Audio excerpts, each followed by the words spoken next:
Shalom para pemirsa di seluruh tanah air. Salam bahagia dan salam sejahtera dari kami di sini.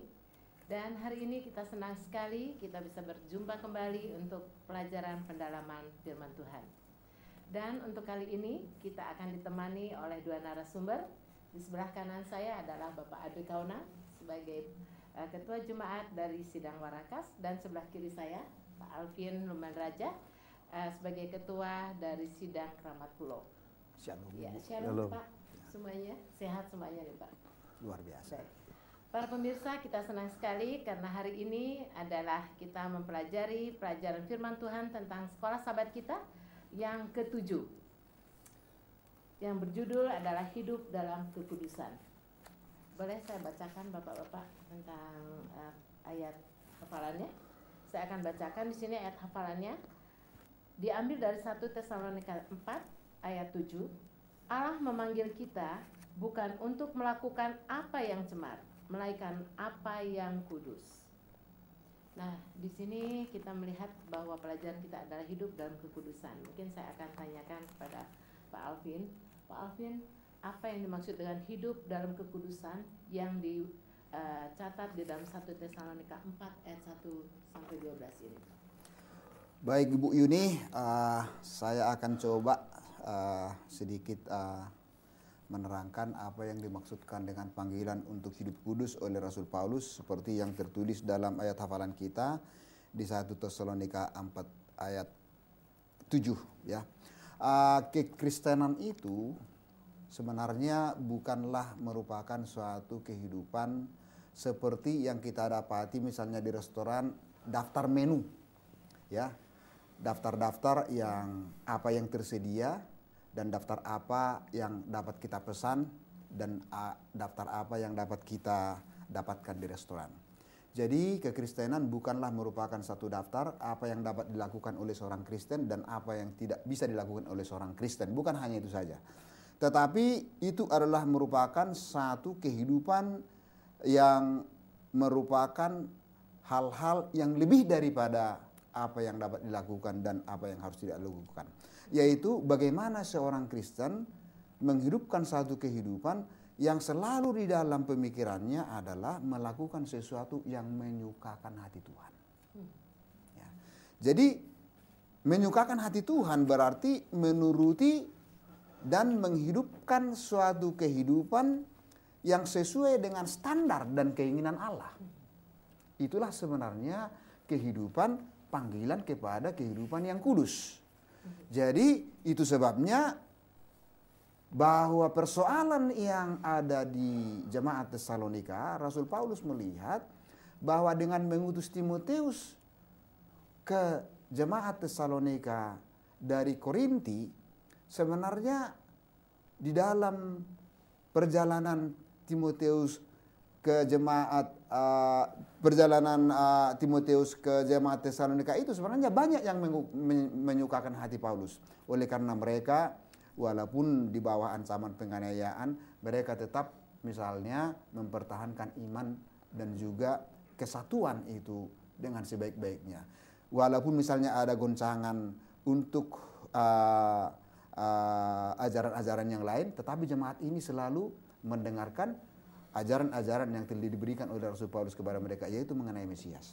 Tetapi ada satu hal yang Paulus melihat bahwa di jemaat Tesalonika ini terancam oleh karena adanya kehidupan amoral, kehidupan mengenai seks.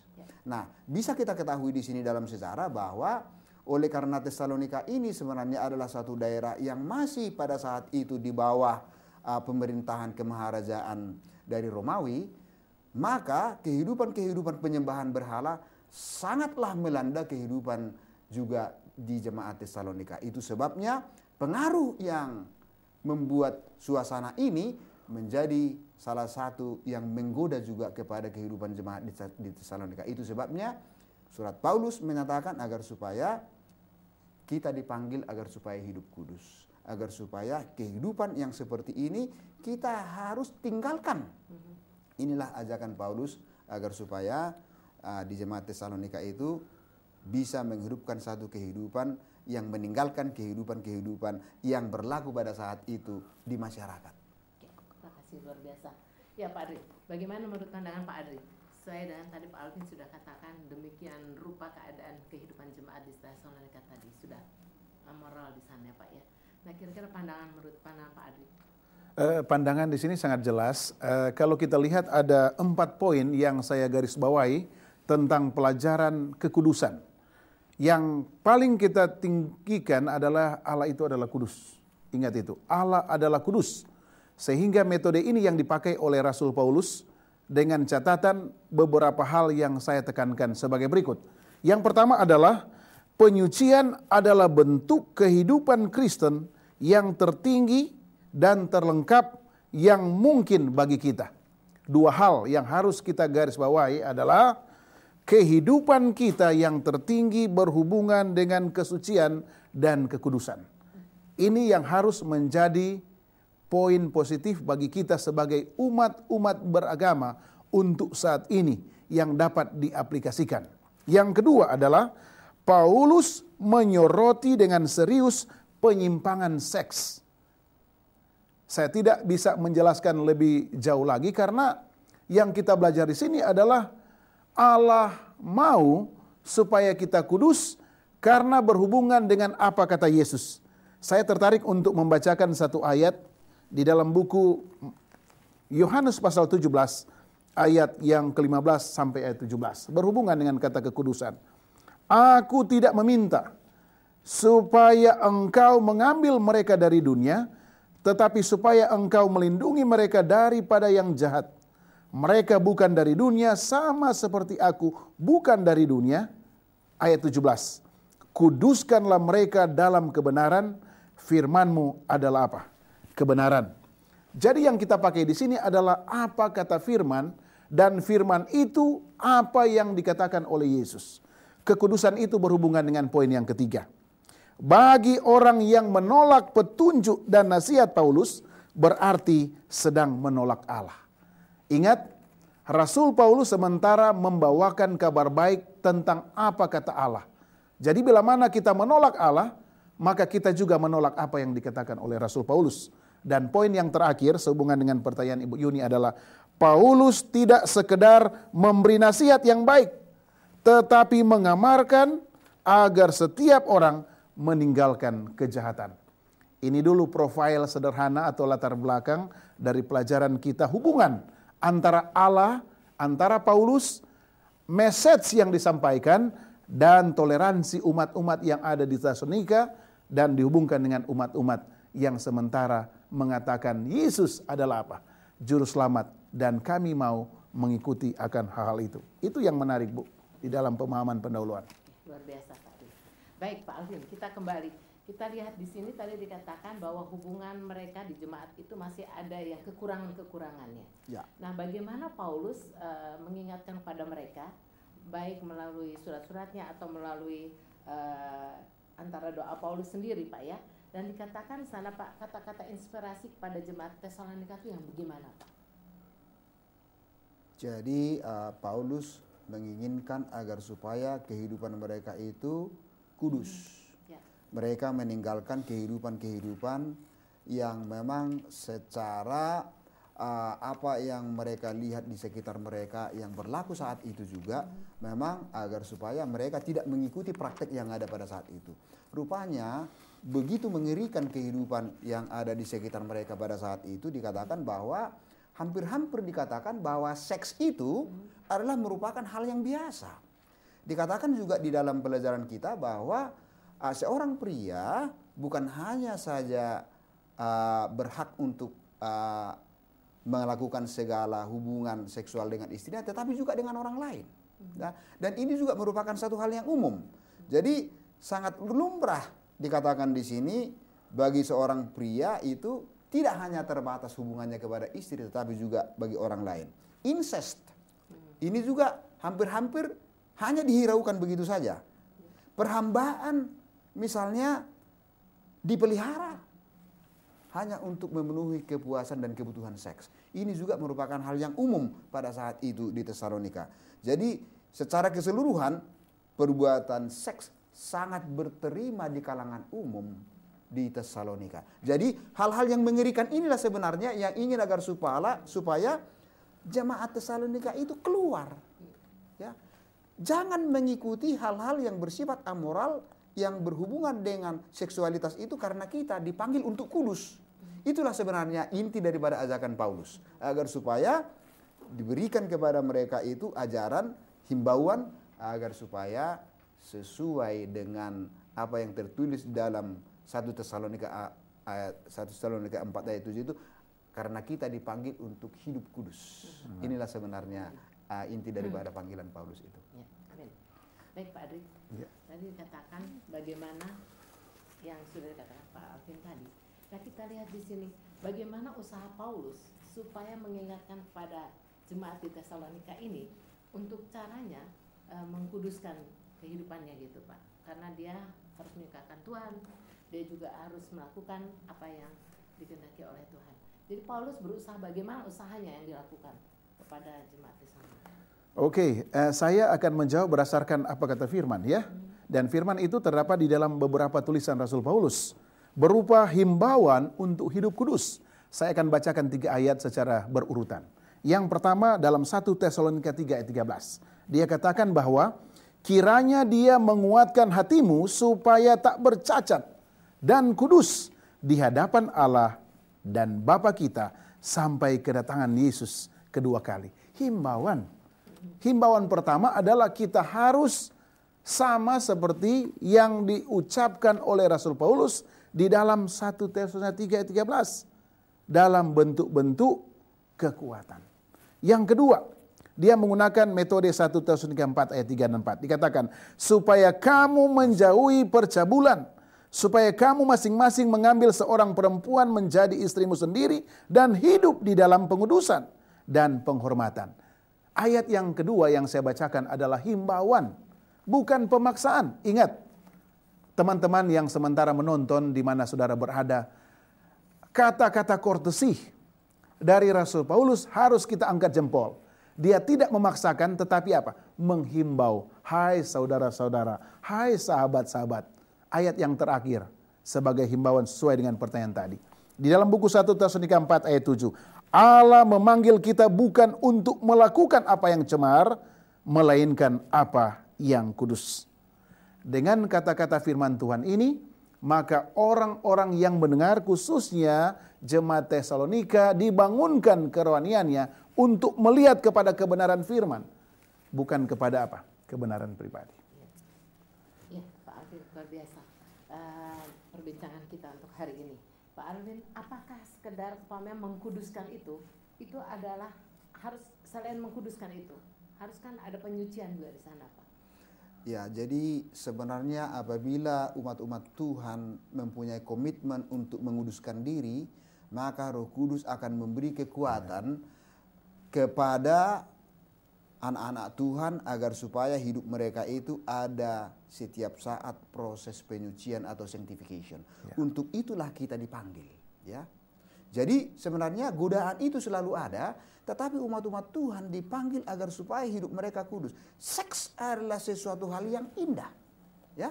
Saya sangat salut di sini dalam satu uraian dikatakan bahwa dikatakan di sini seks itu sebenarnya hanya akan bisa optimum dinikmati secara baik apabila kita berhubungan dengan istri. Amin.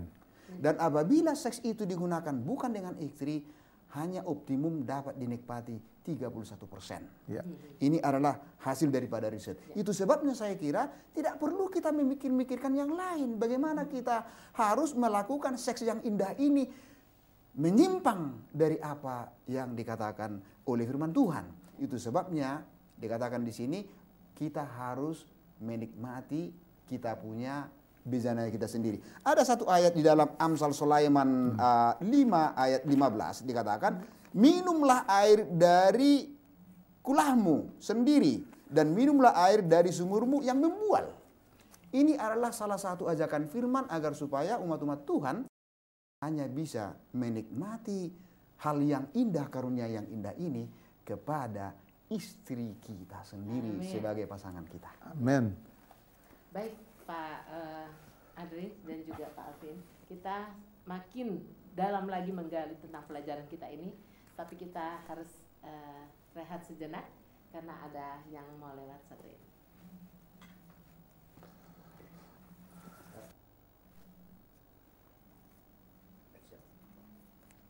Baik pemirsa yang kami kasih dan kami cintai, kita akan kembali meneruskan pelajaran firman Tuhan ini yang sangat luar biasa untuk hari ini. Dan kembali kita akan menanyakan pada narasumber kita yaitu Bapak Alvin. Pak Alvin, kalau kita lihat pelajaran kita yang seterusnya itu di Tesalonika 4 ya Pak ya, ayat yang ke-4 sampai ke-5, menyinggung tentang tidak seperti bangsa-bangsa lain. Apa yang dimaksud di sini? Saya pikir bisa kita artikan dengan tepat ya mengenai judul daripada pelajaran kita yang hari Selasa ini, tidak seperti bangsa-bangsa lain. Ini terfokus kepada kehidupan yang melanda dunia saat ini. Ada mungkin di beberapa tempat bahwa kehidupan seks itu adalah sudah merupakan hal yang biasa. Survei-survei bisa kita lihat melalui televisi maupun media yang lain bahwa semakin banyak persentase anak-anak muda maupun masyarakat umum pada saat ini bahwa seks itu sudah semakin berterima. Merupakan satu hal yang umum di dalam kehidupan mereka. Bagian daripada kehidupan mereka yang boleh dikatakan itu sudah hal-hal yang biasa. Itu sebabnya kita tidak boleh sama dengan seperti bangsa-bangsa lain.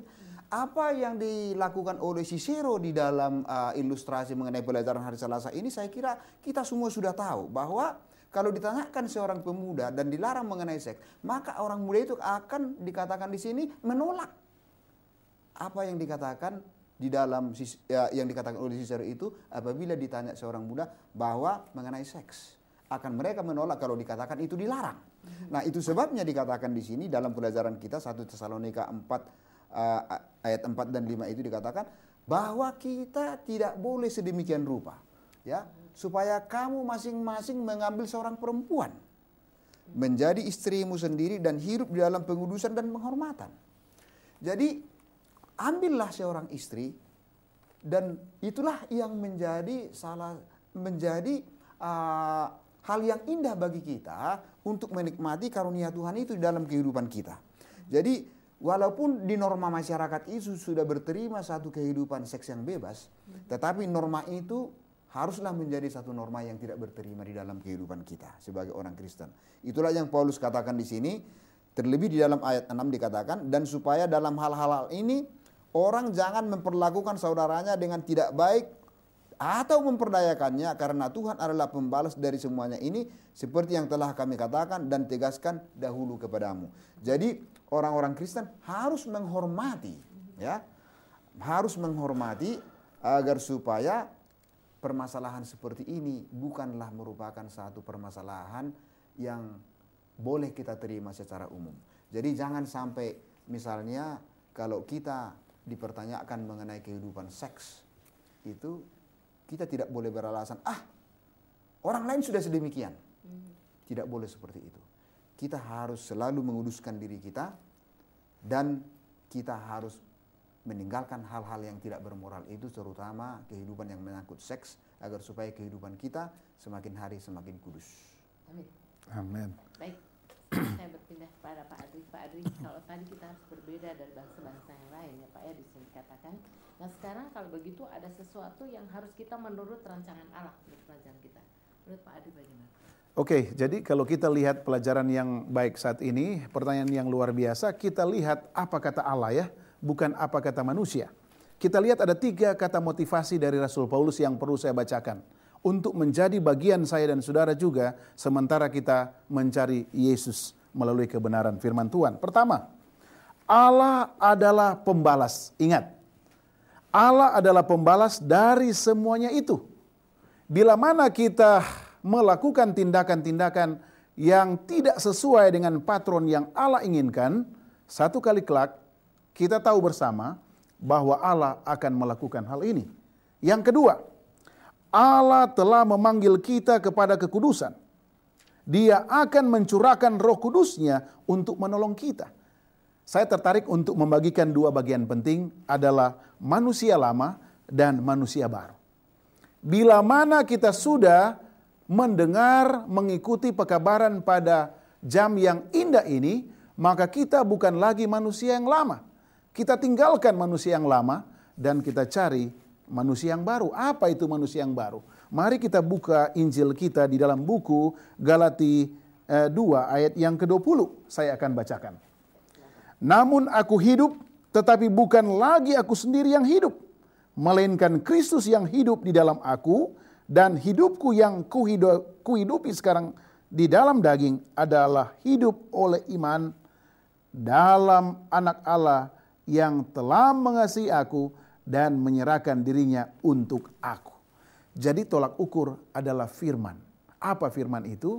Berisi apa? Adalah kebenaran. Dan kebenaran itu didukung di dalam poin yang terakhir. Dikatakan, penyucian sejati adalah penyerahan yang sesungguhnya setiap hari kita kepada Allah dan kesatuan tabiatnya dengan Dia. Harapan Allah adalah kita secara total hidup penyerahan kepada Allah setiap waktu. Ini yang menjadi himbauan bagi kita bahwa kita tidak dapat melakukan hal itu dengan kekuatan kita, tetapi apa kata firman, kita ikuti firman itu. Itulah himbauan-himbauan atau masalah-masalah yang harus kita lepaskan dari kehidupan kita secara lahiriah. Amin. Luar biasa.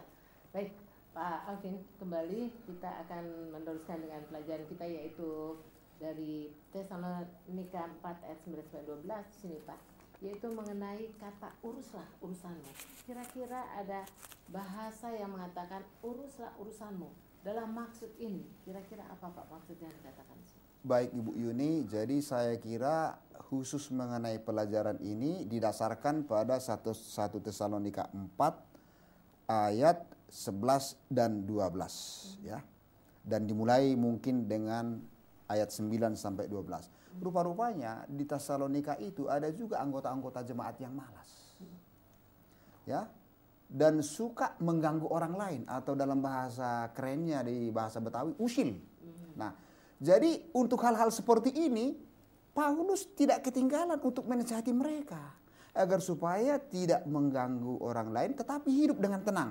Itu sebabnya di dalam 1 Tesalonika 4 ayat 11 dikatakan, dan anggaplah sebagai suatu kehormatan untuk hidup tenang, untuk mengurus persoalan-persoalan sendiri dan bekerja dengan tangan, seperti yang telah kami pesankan kepadamu, sehingga kamu hidup sebagai orang-orang yang sopan di mata orang luar dan tidak bergantung kepada mereka.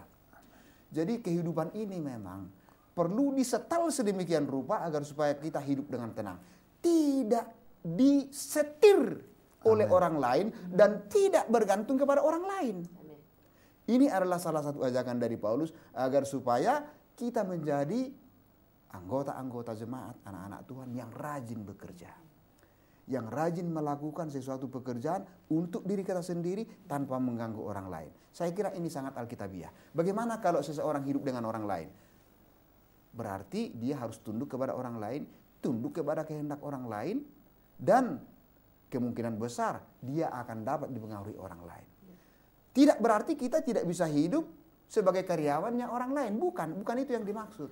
Tetapi menggantungkan diri sepenuhnya kepada tangan orang lain. Ini digunakan tangan orang lain. Itulah yang dihindari dalam ayat ini.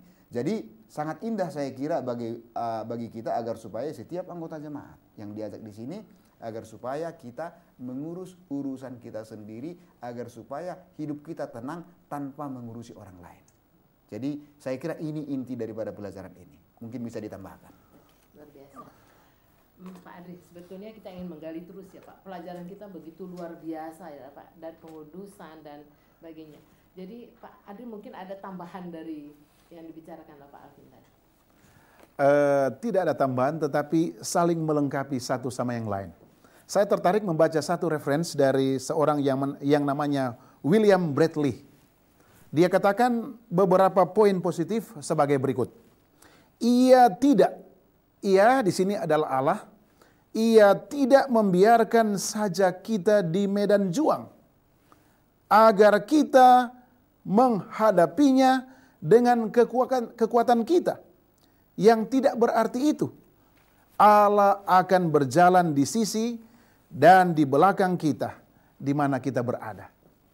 Satu kata-kata positif yang kita bisa ambil di sini adalah Allah adalah sumber kekuatan kita bila mana kita menyerahkan masalah-masalah yang terjadi di Tesalonika kepada kuasa Allah. Yang kedua, setiap orang diharapkan dapat membuat tindakan, action plan, untuk berbalik dari kalimat-kalimat yang sementara terjadi di Tesalonika.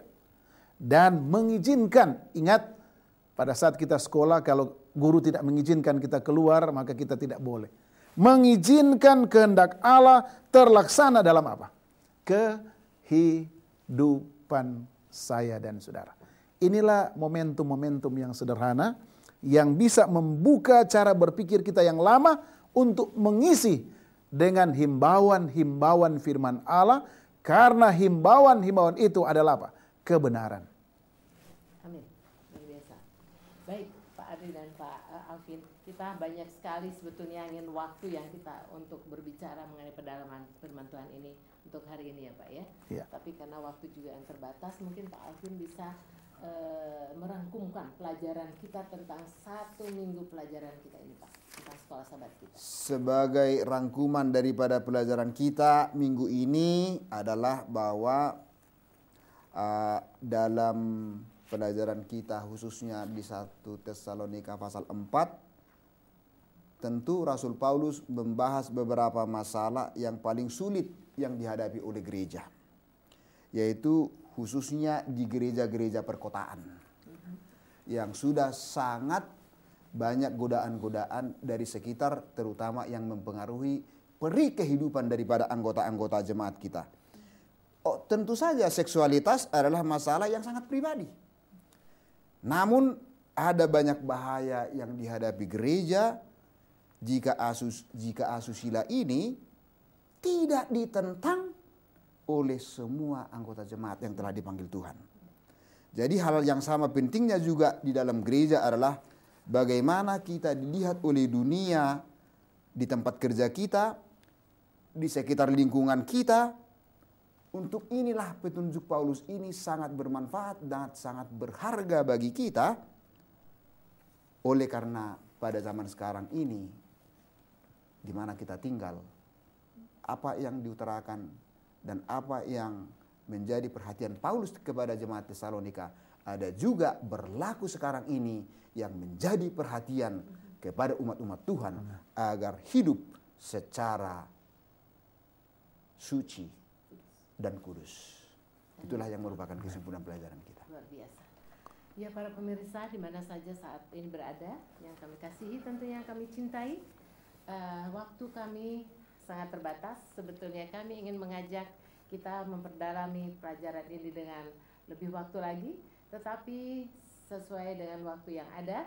Untuk itu kami akan bertemu lagi di hari-hari yang akan datang, tentu dengan topiknya yang berbeda. Untuk itu jangan pernah Anda tidak mengikuti acara ini. Dan jangan lupa kita boleh belajar dari hari ke hari dengan keluarga atau kita secara pribadi atau dengan teman-teman untuk mempelajari firman Tuhan lebih dalam lagi. Baik Pak Adri, sebelum kita menutup acara ini, saya mohon Pak Adri untuk doakan dalam doa. Jangan lupa doakan para pemirsa yang sudah mengikuti acara ini, juga tentunya organisasi dan pemerintahan kita juga. Kita satu dalam doa. Ya Bapa kami yang ada di dalam kerajaan surga, terima kasih firman yang luar biasa yang Tuhan sudah berikan kepada Rasul Paulus untuk menjadi himbauan kepada jemaat Tesalonika. Ya Bapa, kami percaya pelajaran-pelajaran yang indah ini dapat menjadi kata kunci bagi kita yang saat ini berada di tempat yang indah ini, dan kepada sahabat-sahabat yang sementara menyaksikan akan pekabaran yang indah ini dapat dikuatkan melalui kuasa Roh Kudus, sehingga pemahaman pelajaran ini dapat menjelma menjadi kehidupan manusia baru yang diinginkan oleh Allah, Yesus dan Roh Kudus, sehingga banyak jiwa yang akan dibawa ke dalam kerajaan sorga. Ya Allah Bapa di sorga, berkati pemerintah kami, Terima kasih Tuhan, kami akan memasuki 1 tahun Tuhan sudah memimpin bangsa yang luar biasa ini, bangsa Indonesia, dari penjajahan secara manusia. Kami percaya dengan kedewasaan ini dapat menjadikan bangsa ini lebih luar biasa, terlebih memberikan kesempatan momentum kepada umat-umat yang sementara membawakan kabar Injil, karena kabar ini adalah kabar sorga. Terima kasih Bapa, terpujilah nama-Mu, dalam nama Yesus Tuhan dan Juru Selamat kami sudah berdoa. Haleluya. Amin. Amin. Shalom. Jangan lupa, penginjilan adalah menceritakan ajaran-ajaran Yesus. Sementara kesaksian adalah menceritakan apa yang Yesus lakukan dalam hidup kita. Nah, organisasi telah membuat satu kesepakatan agar di setiap komite, baik itu komite uni, daerah conference, institusi, sekolah, bahkan di jemaat, dianjurkan agar agenda pertama dalam setiap rapat setelah renungan firman Tuhan adalah membahas tentang penginjilan. Haleluya. Kita harus kobarkan semangat ini. Agenda pertama adalah penginjilan. Buat data dan laporan. Berapa anggota kita yang terlibat dalam penginjilan? Berapa anggota kita yang terlibat dalam bersaksi? Dan itu harus dilaporkan ke pimpinan di atas, supaya pimpinan di atas boleh semakin baik dan sempurna di dalam melatih dan melayani jemaat. Jangan lupa, setiap agenda pertama dalam setiap rapat haruslah membahas tentang penginjilan. Dan yang berikut, saya mau informasikan, jangan lupa bacaan Alkitab kita. Program dari GC, Revive by His Word, dibangunkan oleh firman-Nya, adalah bacaan Alkitab 1 pasal setiap hari, dibahas bersama keluarga sampai tahun 2015. Itu sudah kita mulai dari tanggal 17 Maret yang lalu. Follow the Bible adalah bacaan Alkitab pribadi, sementara Revive by His Word, membaca Alkitab 1 pasal setiap hari bersama dengan keluarga. Apa yang dibahas dalam keluarga? Ayat tersebut kita tanya, siapa yang mengatakan? Kapan kejadiannya? Di mana? Dan apa aplikasinya buat keluarga? Kalau ini kita lakukan, percayalah, kita bersama umat Advent sedunia akan mengalami kebangunan dan pembaharuan rohani. Tuhan memberkati kita. Amin.